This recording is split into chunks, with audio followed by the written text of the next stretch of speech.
Hello and welcome to Real Hi-Fi Help. Let's have a look at Shunyata Hydra 6 powerbar review.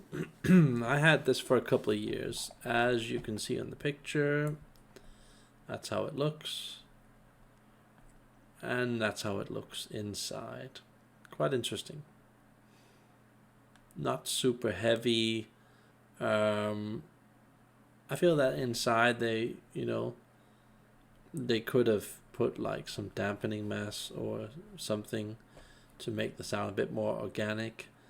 I remember having this behind my speakers, so just want to tell you guys, a box like this actually attracts a lot of vibration. So if you put this behind your speaker, which I did, not a very smart thing to do, because even though it filters power, when you've got plates here, and you've got an empty chassis, it just all attracts a lot of vibration. So I would suggest putting it on some kind of a mat, yoga mat or whatever. That can actually help stabilize the sound, make it more organic, just so you guys know. Okay.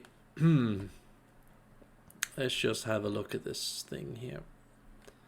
So I think it's about half a meter wide, and yeah, it's a bit ugly and awkward to have standing anywhere near your equipment, but it was very interesting indeed, this sound. Let me tell you guys about it. So they come in 2, 4, and 6 models. So Hydra 2, 4, and 6, and then I had the 6 model here. And let me just quickly show you guys on a board here how I would rank it. So this is 0, and let's just say we have a couple of levels here.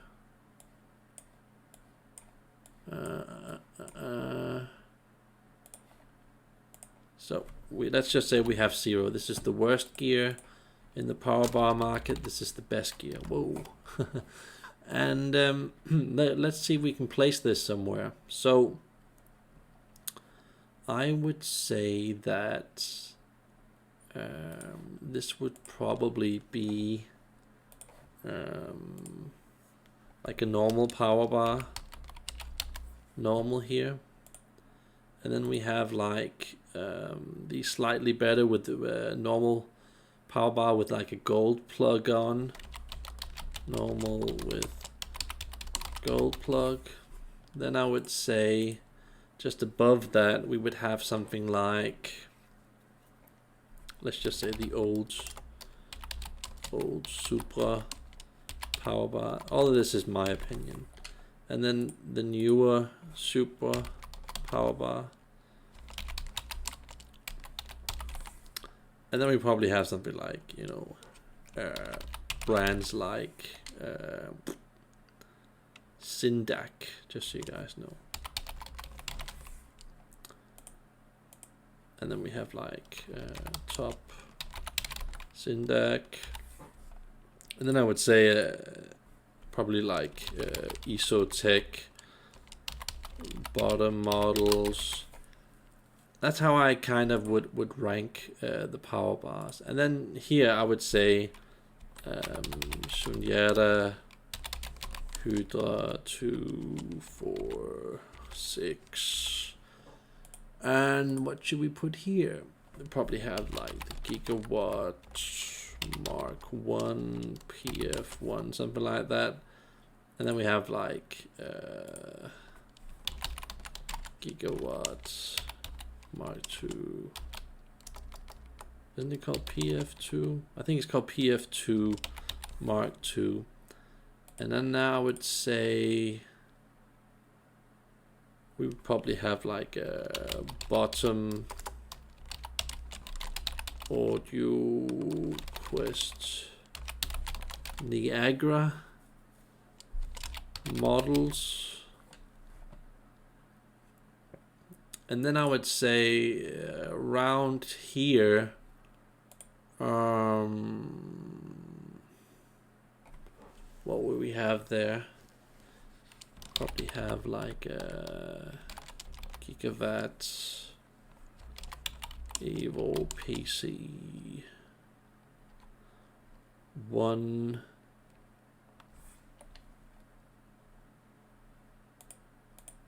And then gigawatt Evo PC 2.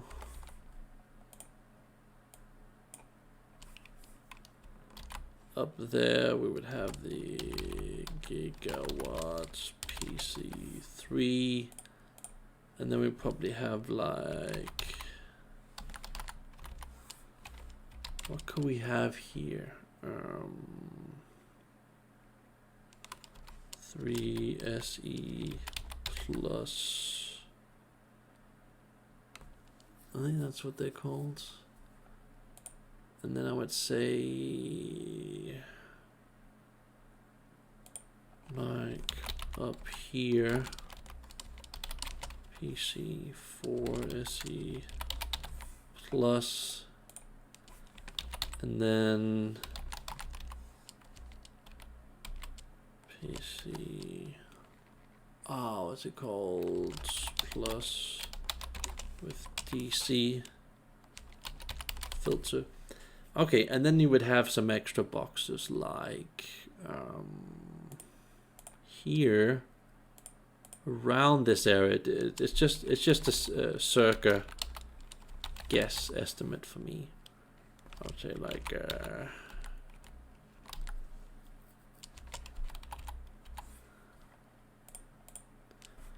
so I would say gigawatts and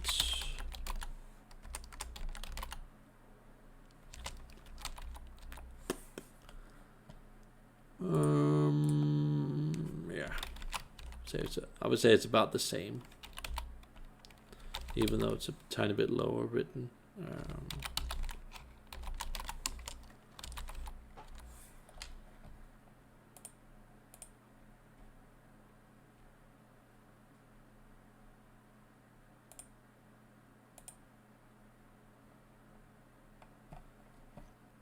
And then I would write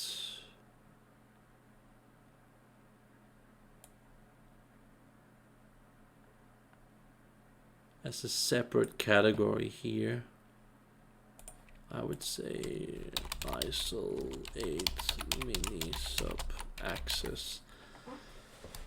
I would say around this area, very difficult to say.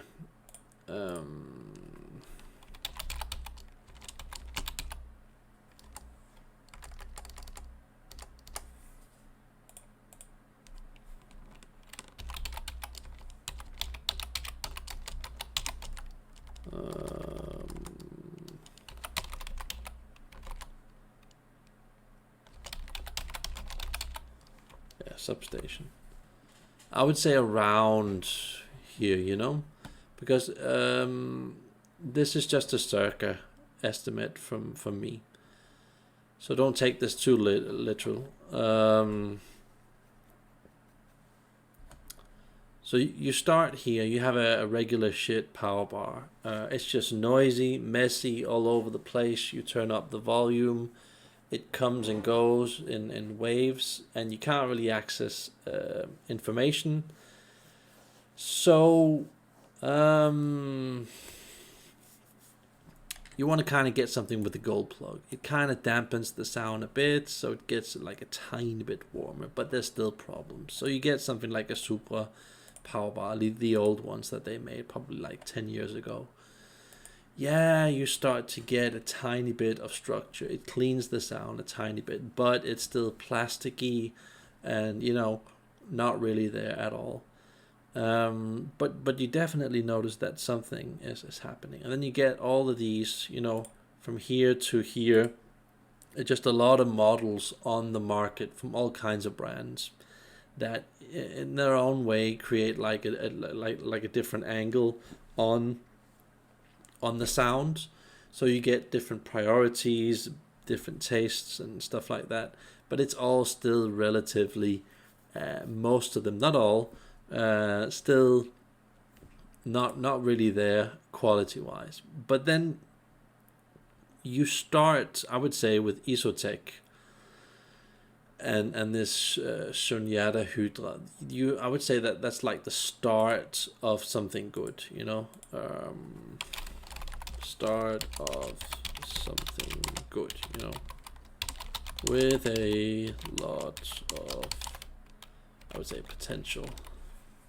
Because here we can actually start to work with the sound, even though it's very naked and not fully evolved and fully natural.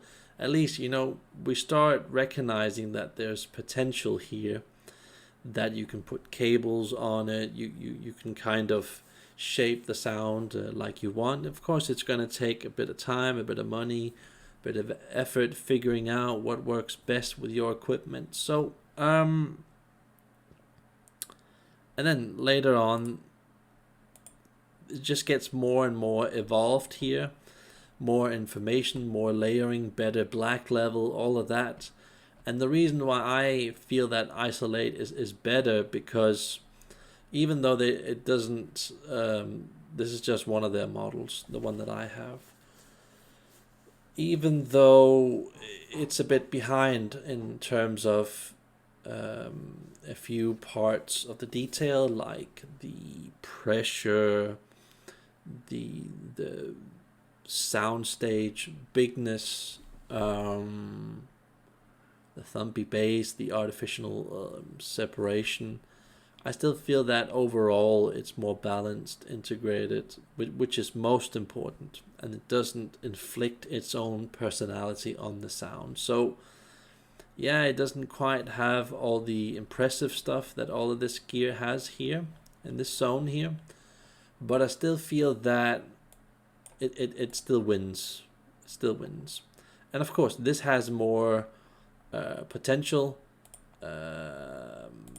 just more difficult to unlock. More potential, but more difficult to unlock. Simply because it has that specialty plug at the back where you can't really connect a proper amount of copper or silver threads so you can power up the box. I know that there are other isolate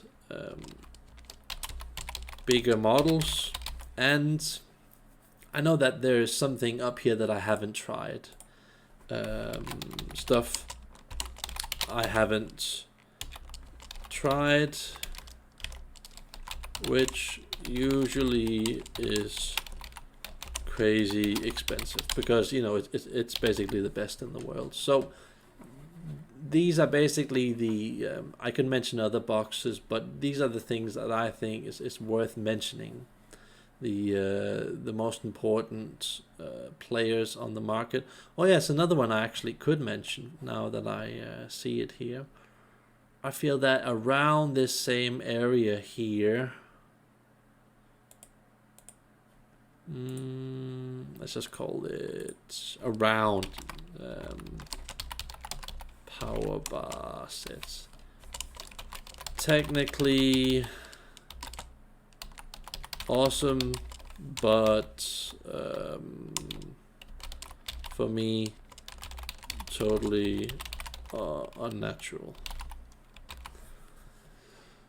So just to put everything in perspective, so when you're looking at this video, you're kind of going like, oh yeah, that's what he means, you know, when I'm talking about the things that I'm talking about. So let me just read up for you guys.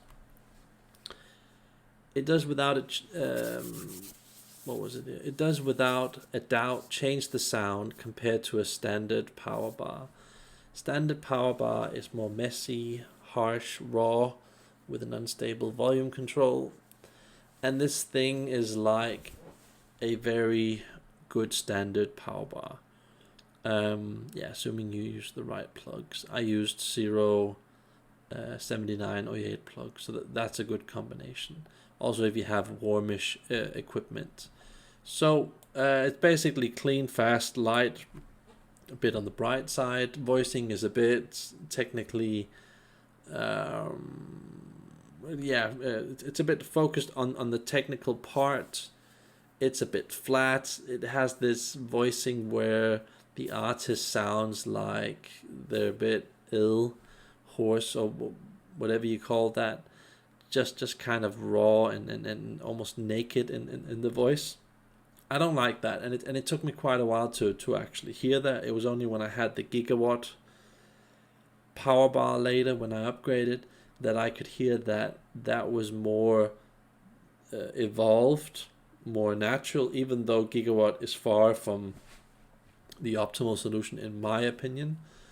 So I would say that Hydra 246 power bars are basically like a half MIT power bar set sound, which is very technical, very dry, a lot of movement, but I still feel that the power bar set, which costs a lot more, somehow has better control, better power, better separation, even though the separation is very artificial, still also less noisy. So interesting. I just wanted to kind of compare that to give you guys the full story of what's going on here. So if you want to make this thing here, the Shunyata, sound as natural as it can, make sure that you have something like Oyed's authentic 079 plugs, not those cheap copy ones off eBay.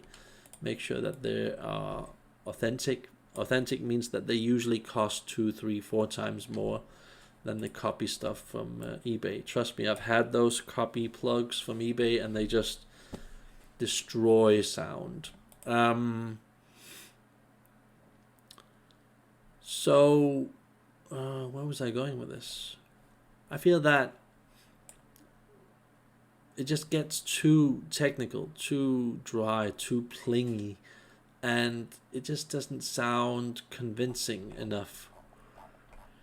And for me, it's these metal plates here. I just don't like metal plates, and I don't like, I think it's brass plugs with like a silver coating or something on it that they've used, and I also don't like that type of sound. Very naked and raw, flat, colorless type of sound.